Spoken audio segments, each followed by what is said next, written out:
বাংলার রাজনীতিতে গত কয়েকদিন ধরে একটা চাপা উত্তেজনা ছিল যে ঠিক কী করতে চলেছেন মুর্শিদাবাদের সেই হেভিওয়েট নেতা।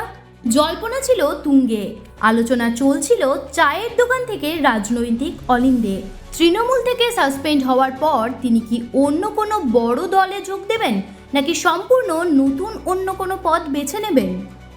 অবশেষে সমস্ত জল্পনার অবসান ঘটিয়ে আজ সোমবার দুপুরে সেই বড় ঘোষণাটি করেই ফেললেন ভরতপুরের বিতর্কিত বিধায়ক হুমায়ুন কবির। মুর্শিদাবাদের বেলডাঙ্গার খাগড়ুপাড়া মোড়ে এক বিশাল জনসভা থেকে হুমায়ুন কবির জানিয়ে দিলেন তার আগামী রাজনৈতিক গন্তব্য। তিনি কোনো পুরনো দলে যোগ দিচ্ছেন না, বরং জন্ম দিলেন এক নতুন রাজনৈতিক দলের, যার নাম রাখা হয়েছে জনতা উন্নয়ন পার্টি। আজকের এই ঐতিহাসিক সন্ধিক্ষণে হুমায়ুন কবিরের সংস্পর্শে জনতা উন্নয়ন পার্টির ম্যানিফেস্টো অর্থাৎ ইস্তাহার প্রকাশ করলেন হুমায়ুন কবির মহাশয়। হুমায়ুন কবিরের বন্দে মাতরম, হুমায়ুন কবির জিন্দাবাদ, জনতা উন্নয়ন পার্টি জিন্দাবাদ, জনতা উন্নয়ন পার্টি জিন্দাবাদ, হুমায়ুন কবির জিন্দাবাদ।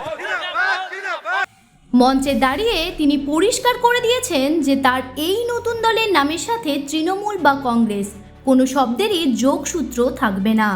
কারণ হিসেবে তিনি দাবি করেছেন যে মুর্শিদাবাদের মানুষ ইতিমধ্যেই কংগ্রেসকে বর্জন করেছে এবং তারা এখন তৃণমূলকেও ছুঁড়ে ফেলার জন্য সময়ের অপেক্ষা করছে।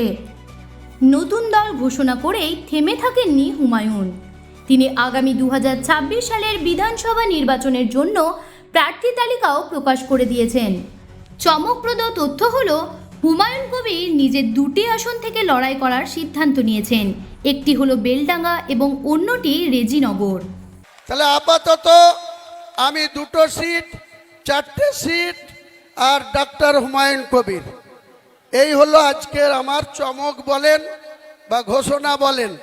নির্বাচন অনেক বাকি, ইলেকশন কমিশনের ছুটি আসলেই আমরা 294-এর মধ্যে কত সিটে লড়াই করব ভবিষ্যৎ সময় সে কথা বলে দেবে।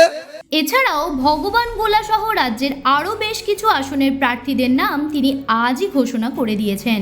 দলের প্রতীক হিসেবে তার প্রথম পছন্দ হলো টেবিল, যে চিহ্ন নিয়ে তিনি আগেও নির্দল প্রার্থী হিসেবে লড়াই করেছিলেন। তবে কমিশন যদি তা অনুমোদন না করে তবে বিকল্প হিসেবে তিনি জোড়া গোলাপ চিহ্নের কথা ভেবে রেখেছেন। দলের পতাকায় থাকছে 3টি বিশেষ রং, হলুদ, সবুজ এবং সাদা।